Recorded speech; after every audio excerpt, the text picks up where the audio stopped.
So how did you end up in Roswell? I see your Team Roswell shirt. Yes. I love it. Yeah. My Team Roswell, I had to show up. So we had opened Woodstock in 2023, and when we knew we were ready to expand, there's two things that I look for in an area, so to speak.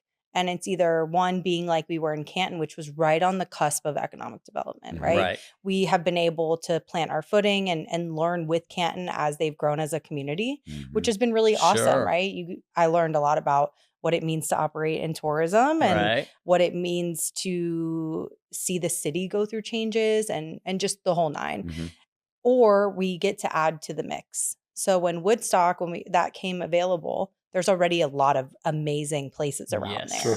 So when something came available, I'm like, this is great. We can add, not only are we solving a need because coffee was no longer there, but we were able to add something to the already, dimension. right. Yep. So coming to a place like Roswell, I really wanted to do something with some cocktails and dip our feet in a new offering, but also a place that could support that, right? Because having cocktails not only is more money up front, but it doesn't fit in every community, right? From the nightlife, from just the people in the community itself, but also surrounding businesses.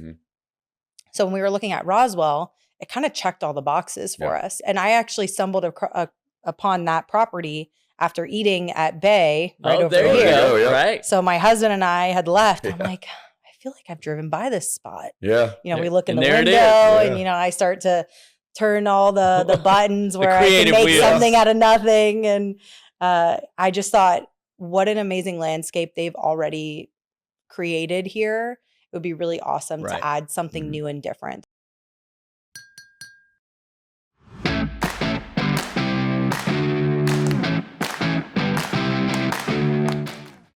A sincere thank you to Wellstar North Fulton Medical Center for its sponsorship and for fostering a healthy community where businesses can thrive. Welcome back to Brew Talks. I'm Steve Stroud, President and CEO of Roswell Inc. We're your economic development organization here in the city of Roswell. I'm Andy Williams, President and CEO of Visit Roswell, the city's destination marketing organization charged with promoting tourism throughout the community. And on this episode of Women Who Lead, we have a very special guest who's really taking the community by storm. An amazing coffee spot that is, frankly, like going gangbusters right now. And we see it because they're our neighbor. Yep. Right across the street from us, we have Sabrina Kaylor with Bizarre Coffee. Really good stuff. And like I said, a lot of energy around this new business. Sabrina, it's a pleasure to have you on. Thank you. It's a pleasure to be here. Yeah. So what we want to get into, this is not your first location. You've had very successful locations and you guys have really, it seemed like you just hit the ground running. We want to know all about your background, how you came to get into the coffee business, and really what your vision has been to get you here in Roswell. You're in such a cool location. This is the former Big Oak Tavern for our listeners and our viewers. If you know that location, right directly across from Southern Post off Alpharetta Highway. And they have done wonders to this, this place. So we just want to know a little bit about how you got here and what's going on. Well, thank you for the kind introduction. This has been quite a journey for myself and my husband and our team. This is our third location, and obviously it opened not that long ago. Yeah. So we've been just all about the Roswell community. I first started in coffee, really just falling in love with it at a young age. My mom drank coffee in the morning, so she would drive to a Dunkin' or wherever, and I would beg and plead for coffee on my way to school. And I just really fell in love with it then. I continued that so much so that I would show up in my high school I would show up late with coffee. So don't judge me for being late today. No. With the coffee in hand and, hand it to my teachers, like, please, I had to stop. And really, it's just been part of my life ever since. I studied at coffee shops and Starbucks and Dunkin' for high school, college. It was really a hangout spot. So I always really loved the culture. I also have a restaurant background. So I was a server, bartender, manager-ish type person in restaurants for as long as I can remember. So that service aspect, the hospitality has just really been ingrained in me for a very long time. I did it even in high school. Yeah. So when I got into coffee, I finally was like, we're just gonna do it. I had business plans written out from the time I was in high school.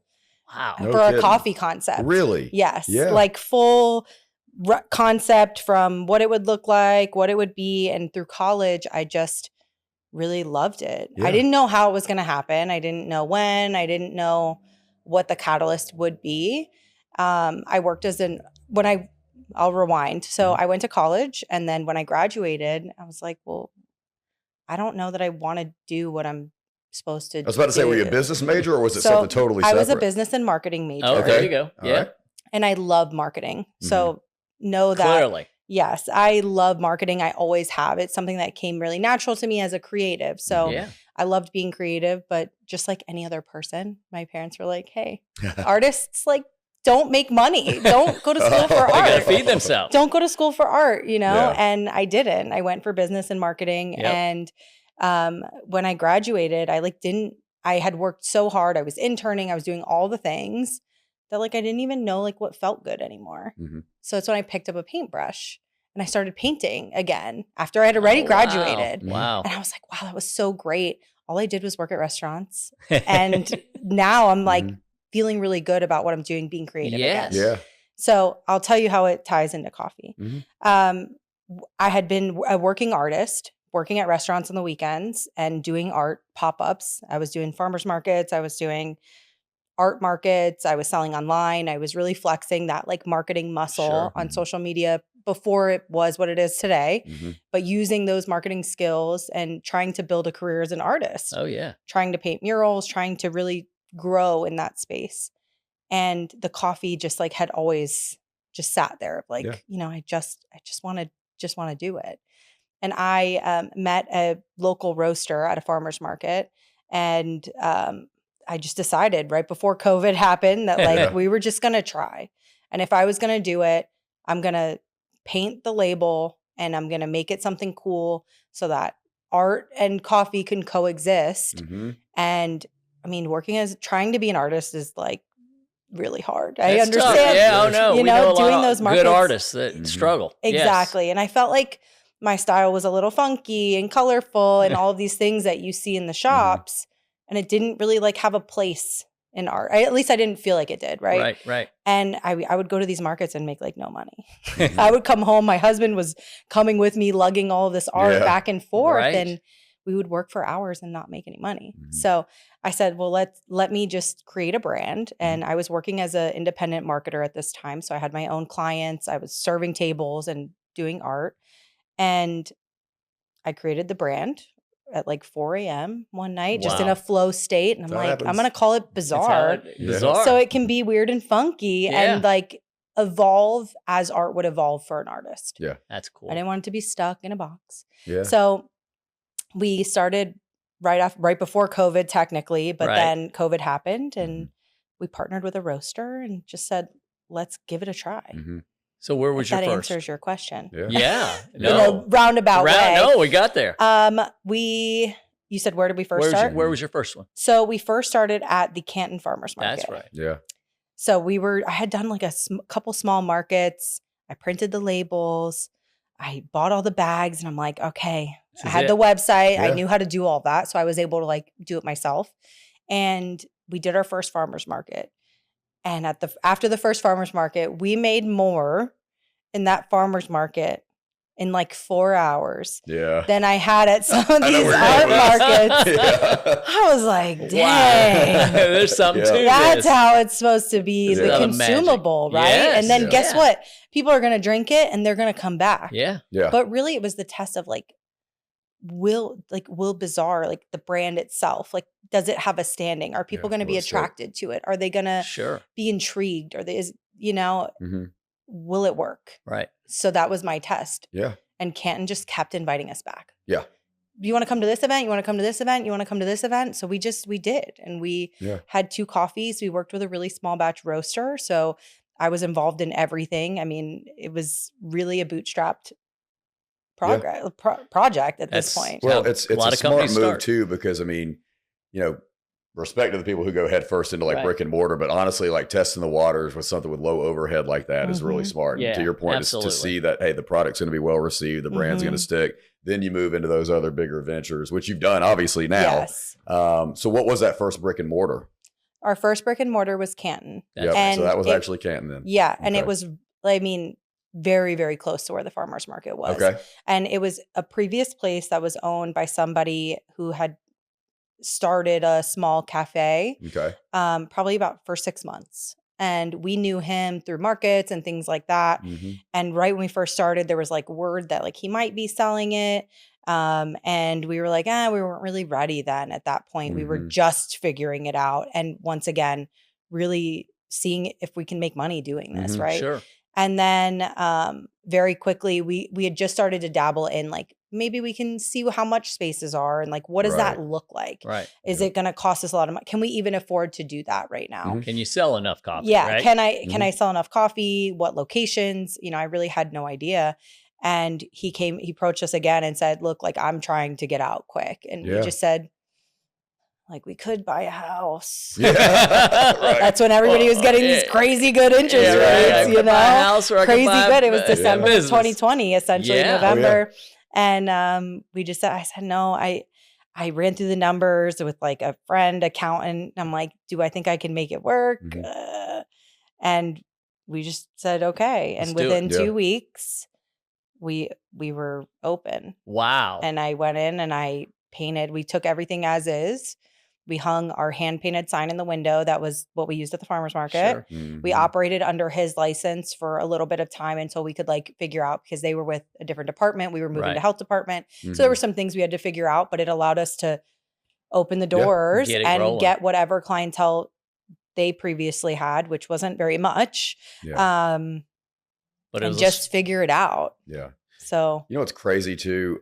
Like COVID's that year we don't like to ever talk about because Mhm. for the hospitality industry it was brutal. Yeah.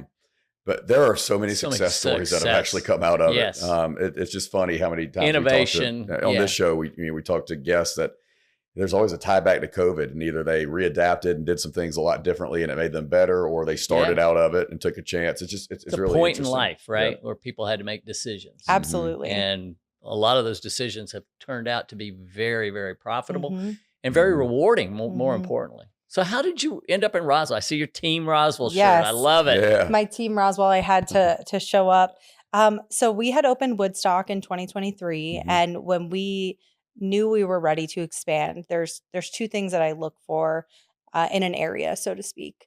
And it's either one being like we were in Canton, which was right on the cusp of economic development, Mhm. right? Right. We have been able to plant our footing and learn with Canton as they've grown as a community, which Mhm. has been really awesome, Sure. right? I learned a lot about what it means to operate in tourism and Right. what it means to see the city go through changes and just the whole nine. Mhm. Or we get to add to the mix. So when Woodstock, that came available, there's already a lot of amazing places around Yes. there. Sure. So when something came available, I'm like, this is great. We can add, not only are we solving a need because coffee was no longer there, Mhm. but we were able to add something to the A already, dimension. right. Yep. So coming to a place like Roswell, I really wanted to do something with some cocktails and Right. dip our feet in a new offering, but also a place that could support that, right? Mhm. Because having cocktails not only is more money up front, but it doesn't fit in every No, community, it does right? not. From Sure. the nightlife, from just the people in the community Right. itself, but also surrounding businesses. Mhm. So when we were looking at Roswell, it kind of checked all the boxes for us. And I actually stumbled upon that property after eating at Bay right over there you here. go. Yeah. Right. So my husband and I had left. I'm Yeah. like, I feel like I've driven by this spot. Yeah. We look in And the there it window is. and, Yeah. I start to turn all the buttons where I can creative make wheels. something out of nothing. And I just thought, what an amazing landscape they've already created here. It would be really awesome Right. to add something Mhm. new and different. There's plenty of coffee spots. There's plenty of places to get a cocktail.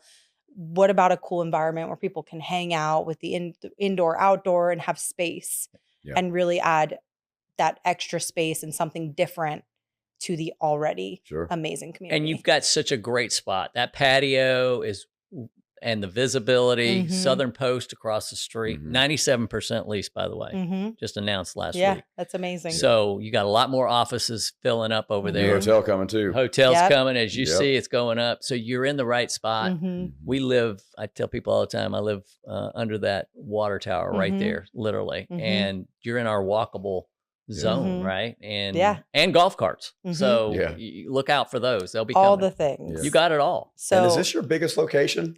by a landslide. Yeah. By a landslide. By a landslide. We've always been really small. Yeah. And this is 3,500 square feet, Yeah. not including patios. So Wow. that's very big. It's been a learning curve, right? Sure, Like we've sure. operated my Canton stores barely 500 square feet. Yeah. Wow. Woodstock's about 1,200.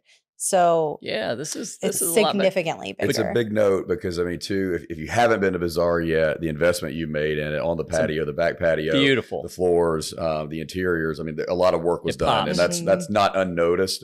You all have Thank put you. It's a a lot conversation. into it. It looks Thank really you. good. It's bright. I hesitate to use the word edgy, but it is. It's It's a colorful, little edgy, bright. yeah. It's cool. It's energetic. It's different than anything we have here For sure. on the coffee front. I For would say. sure.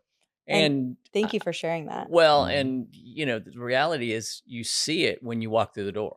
They Mhm. greet you. They Mhm. welcome you. You feel Mhm. like, and they say, "Did you enjoy it?" I Mhm. mean, you've done a good job training your staff too. Thank you. And that goes a long way for people with silver hair like myself, and even not silver hair. But end of the good day, Mhm. it shows. It really shows, and I think that's part of that. That comes from the top down. That's culture, right? We really talk a lot try. about culture, and you Mhm. can see it when you walk in.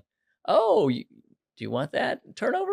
You're going to have that turnover again? I mean, the fact that they remember that I've eaten turnovers for 5 days. Yep. Don't tell my doctor, but Yeah. Yeah. that's important, and that starts at the top. So Mhm. we really appreciate the investment that you've brought to Roswell, and you've seen strong numbers, Mhm. We have. Good. right? Which we're really encouraged by. So Yes. we have. want businesses to come to Roswell, but we want them to succeed. And the only way to succeed is really creating the product, the culture, and the service that go with all that. And we're seeing that. Yeah. I think people in general should find communities that are supportive of local business, right? Right. And Mhm. that's one thing that we've seen here immensely is like it's very pro business. Oh, yeah. Yes. And we saw that from the very beginning when we first leased the space and working with the city, like they get on a call with you. Yeah. Yeah. They talk to you. Mm-hmm. With Right. like everybody, Yeah. like everybody, Yeah, like yeah, the fire everybody. marshal and everything. And Pre-app. And pre-app, Yep. yep. yeah, pre-app. Oh, my yeah. contractor and I were like, What is this? whoa, Yeah. that's awesome. Answer some questions and try to get as much on the table That's as right. you Yep. can so that there's really no surprises later on. That makes sense. Yeah. Operating in an old building has its own Oh, struggles, yeah, but yeah. we did our best to brace ourselves on the front end. It was So, it was a restaurant for a lot of years. Yeah. it was a restaurant for a lot A of lot of years. and a lot of different ones. So lot of this different one's going to ones. stick. I know. And it's not even a Yes. restaurant; Yeah. it's a coffee shop, Mhm. It's a coffee community shop. gathering. Well, as Yeah. we wrap up here, we want to give you a chance to also plug the menu and talk about some of those Sure. kind of hot selling items. Yeah. So for somebody that's maybe just used to their basic coffee, what is it that makes you stand out? What are those things that Turnovers. customers No, are coming I'm back just for? Yeah. Well, we're in the warmer months, which Mhm. means that our wild bloob is here. And Oh. this is a blueberry macadamia nut vanilla latte with blueberry foam. Ooh. Right. It's been here Ooh. for probably 3 years. And when I tell you that people are in my comment section nonstop, Yeah. begging for it to stay, begging for it to come back year over year. So that is something that is on the menu. Yeah. Our S'more Me Please is amazing. On our main menu, we brought back our Lavender Dreams, Lavender Honey, Okay. and we make a good amount of our syrups in-house now, which is Nice. really important to a lot of people. And we've really worked hard on bringing in a program that was consistent and really good and proprietary almost in that way. And I think people would really love that. Now, Roswell specific, Mhm. there's cocktails. So Yeah, Yeah, right, that there you is go. unique. Oh, so yeah. espresso martini flight for Mhm. sure. The Cindy Vanilla is our espresso martini. It's amazing. Okay. Obviously, the coffee we use is fresh roasted. Our Mhm. roasteries in Canton. Oh, yeah. It's So, good stuff. Yeah. So Love it. what you're really saying is I've got to venture out of my Yes. bubble Yeah. from my Mexican coffee that I just told you how Yes. good it is. So I've got lots of things. You Yeah. do. Hannah's got to run over and We've get got a several couple of them new on the ones. afternoon. I'm just saying. Yep. Yeah. You got to We live have on the edge here. exactly. And I would also tell people that like we have food, Yeah. Yeah. Oh, which 100%. not every coffee shop has. Correct. Yep. And we really pride ourselves on the things that we offer. That avocado toast is good. Avocado Well- toast, morning ritual, And the breakfast burritos, people rave over. Yeah. We've had them for years on our menu, and they're not Making me going away hungry. anytime soon. A lot of options, big Yeah. space, a lot of options. Mhm. And we got to make sure everybody watching knows where to follow you guys on social media. Because Yes. y'all do a bang up Bang job. up I mean, job it's on Thank awesome. So you. where can we get more information? So on TikTok, we're Bizarre Coffee. Bizarre. On Instagram, Bizarre Coffee Company, bizarrecoffee.com. You can find anything you want to know about us, whether that's renting our coffee cart or being a wholesale partner, because we Mhm. wholesale with other restaurants and coffee shops as well. You can find anything you want to know from bizarrecoffee.com. Love it. Love it. Thank you for being on. Thanks for your Thank you for investment in having Roswell. me. And as we always say, it's a great day to do business in Roswell. Yes. It's a great day to drink coffee in Roswell. Cheers. There you go. Cheers. Cheers.